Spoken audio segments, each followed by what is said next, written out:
It's so frustrating, isn't it, for Milan, Matteo? What do you pin this down to now? Obviously, dropping points in both of these matches. Did Allegri get punished for not putting out his best 11 today?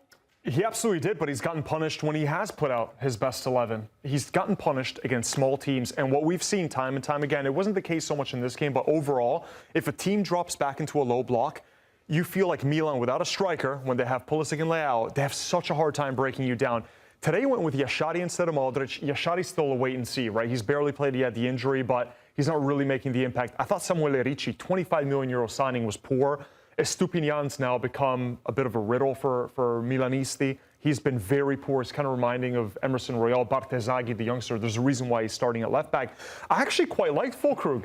I think Füllkrug could have set up 2 assists for Pulisic, and Pulisic, rare missed opportunities. Normally he's been so efficient and clinical in front of goal. I thought Pulisic could have had 2 goals, and I thought Füllkrug could have had 2 assists because of his good target man hold-up play, inviting that run forward from Pulisic. So could you say Milan were unlucky today then, given the chances, or is that not the case? Oh, Fiorentina hit the crossbar right at the end, too. They could have beat them in transition. I look at the table just now. We just showed the graphic. They're in second place.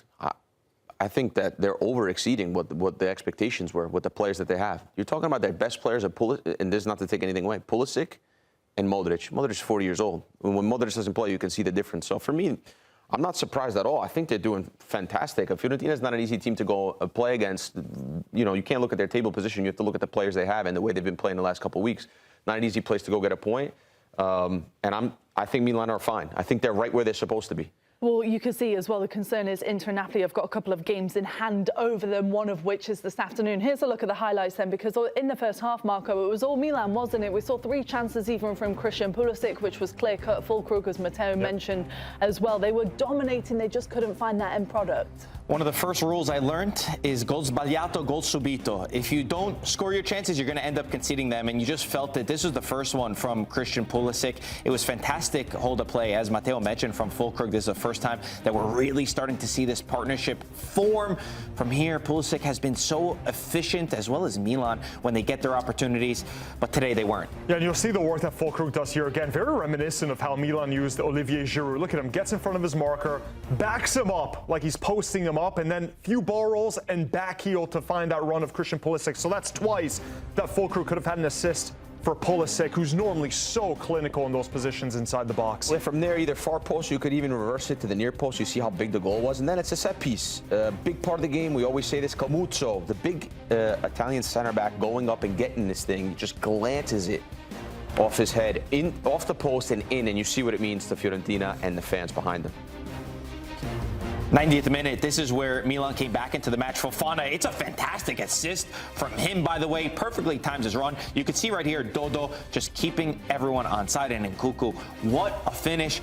From here, with 7 minutes of added time, we thought Milan were going to come back and get the winner. Marco Brescianini just signed from Atalanta. First time playing for Fiorentina. We saw Manor Solomon making a difference. And how about this from Brescianini? From the edge of the 6-yard box, he just slips in front of Bartesaghi at the last minute, pokes that ball through, but it's off the crossbar. In 90+7, Salamakers was a giveaway machine in the last part of this game. Dodo goes out wide. Fiorentina threatening goal to Moise Kean.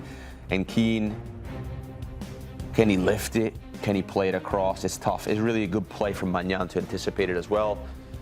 And the points are split, 1-1. Fiorentina desperately trying to climb out of the bottom 3. Meanwhile, Milan, they haven't been good when they've been playing against teams below them in the table. You can see against the top, they're unbeaten, 6 wins, 2 draws, no losses. Against the bottom, though, it's not been the same story, has it? By a long way. Can you have a Scudetto contender when they can't beat the small teams? No.